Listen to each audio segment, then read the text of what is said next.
Seguimos dialogando con el economista Javier Daedo sobre lo que ha sido esta semana en Argentina, con conferencias de prensa del propio ministro de Economía, primero de la presidenta Cristina Fernández, recién la veíamos, sobre esta situación a la que se llega a través de ese fallo de la Corte Suprema de Estados Unidos, que de alguna forma termina respaldando lo que ya había dictaminado un juez, que Argentina tiene que pagar esos bonos conocidos, entre comillas, como bonos buitres. Concretamente, Uruguay, ¿cómo debe mirar? Más allá de lo que decíamos recién, los comportamientos de uno y otro, la salida de uno y otro después de la crisis, hay que ajustarse el cinturón, hay que seguir de cerca lo que está pasando. Siempre hay que seguir de cerca lo que pasa en los vecinos y en particular en Argentina. Argentina está pasando por un proceso que iba rumbo al precipicio hasta las elecciones de octubre. Iban realmente rumbo al precipicio y a creciente velocidad. Y desde octubre, con la elección a mitad de periodo de Fernández de Kirchner, empezó a haber una serie de cambios impensados antes.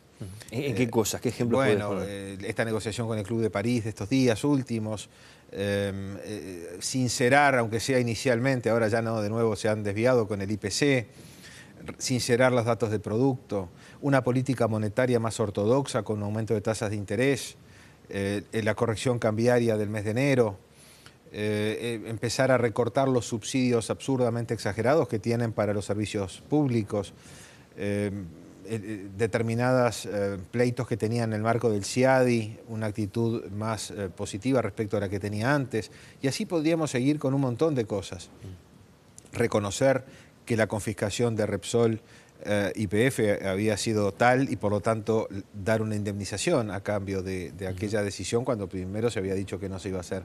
Entonces, nosotros los analistas estamos viendo de octubre para acá un cambio de pisada muy grande, positivo, y que ya no llevaba el auto rumbo al precipicio a velocidad creciente, sino usando una expresión muy gráfica de Carlos Melconian, un destacadísimo economista argentino, dice, el objetivo es llegar sin chocar.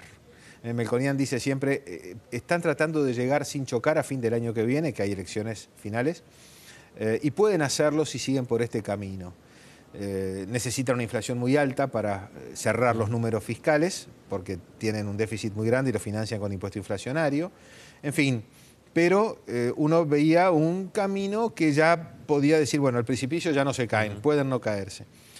Esto de ahora, de los fondos buitres, bueno, acrecienta las dudas en función de cómo reacciona el gobierno argentino frente a este fenómeno externo, cómo lo encara, si decide defaultear, diría Cristina Fernández, o decide encarar y pagar, bueno, puede precipitar las cosas. O sea, Argentina está corta de reservas. Yo pensaba esta mañana, cuando íbamos a la escuela, todos los números de Argentina eran por 10 el de Uruguay.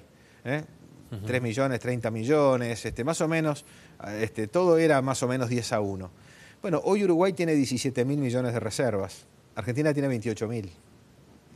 Si Argentina tuviera 10 veces las reservas de Uruguay, que si hubiera hecho políticas razonables como las que hicimos acá, las tendría, esto sería un cambio chico. Esto que tiene hoy Argentina, llevado a términos de Uruguay, son monedas. ¿Esto que está pasando con Argentina es una crisis para la región o no es una crisis? No, para la región no lo es. Es un problema serio que tiene que enfrentar Argentina y dependerá de cómo lo resuelva. Es mano argentina, en ese sentido. Si lo resuelve bien o mal, las consecuencias que tiene. Si lo resuelve mal, pues entonces volverá la incertidumbre, la inestabilidad, se traducirá en un dólar blue más volátil, más firme. Esa especie de dólar paralelo o negro. Claro, que allá es el verdadero blue, el termómetro del mercado. Entonces, el primer día después del discurso de la Presidente, el dólar se fue a 12.50 cuando había estado abajo de 12. Al segundo día ya llegó de vuelta a 12.50 y en algún momento desaparecieron del mercado los vendedores, o sea que ya no había un precio, parece bien, en el mercado.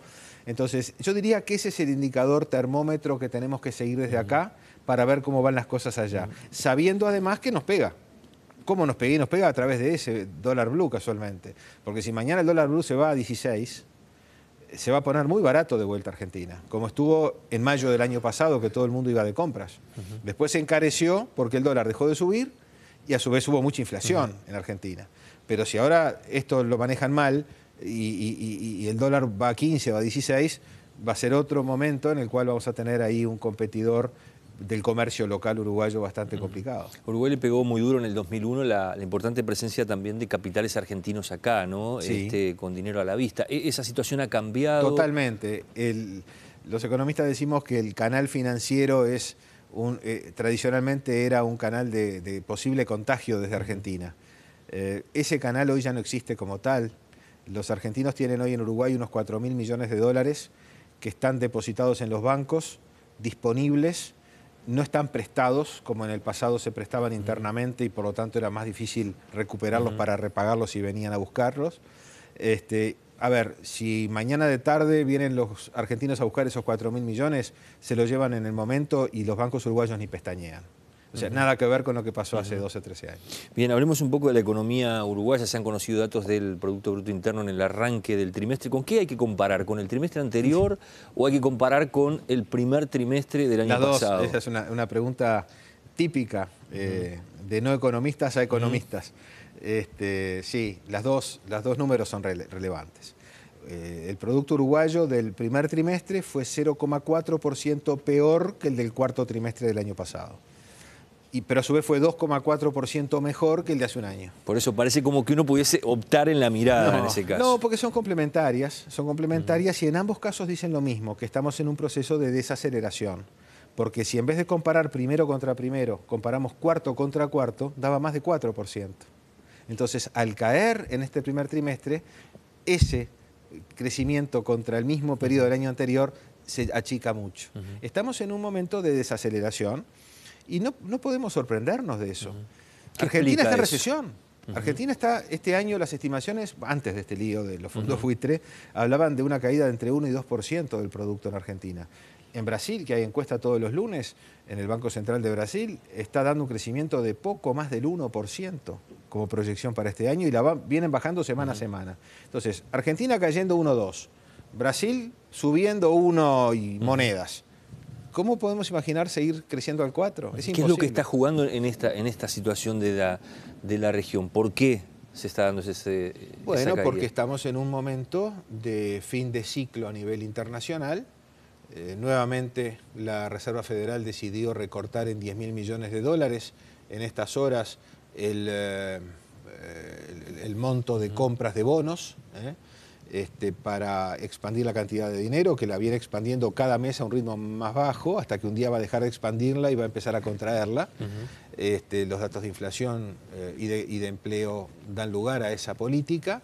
Y entonces el mundo que viene es un mundo de un dólar más fuerte en vez de más débil como el que tuvimos, de commodities más baratas en vez de más caras, de tasas de interés más altas en vez de más bajas.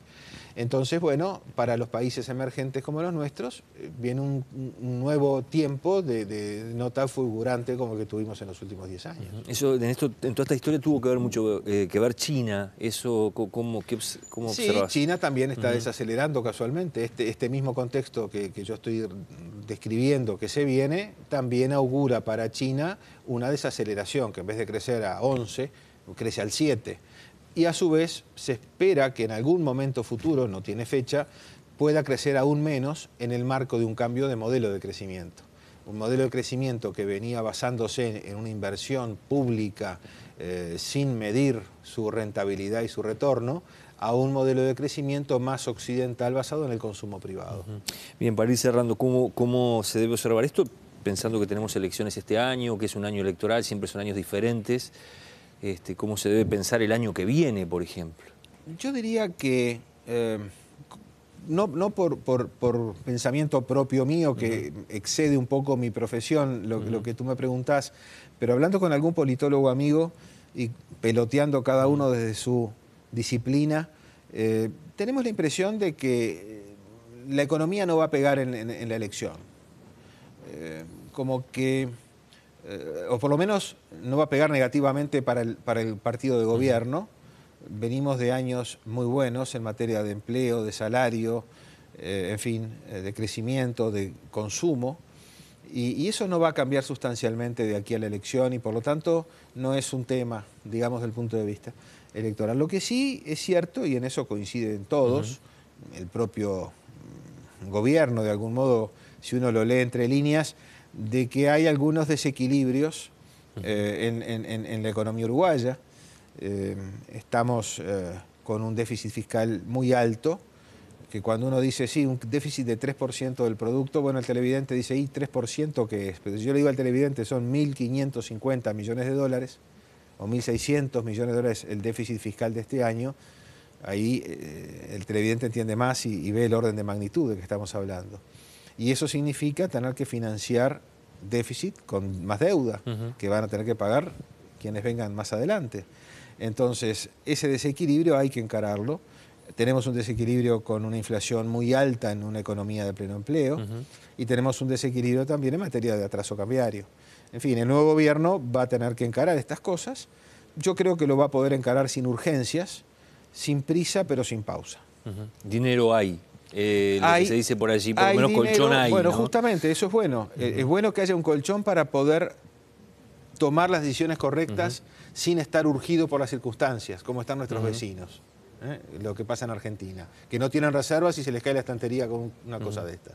Uruguay tiene condiciones para poder elegir el diseño de políticas que le permita corregir los desequilibrios, pero no tiene que dormirse en los laureles. Gracias por habernos acompañado hoy. Fue un gusto. Nosotros nos vamos a la pausa y continuamos aquí en Poder Pensar.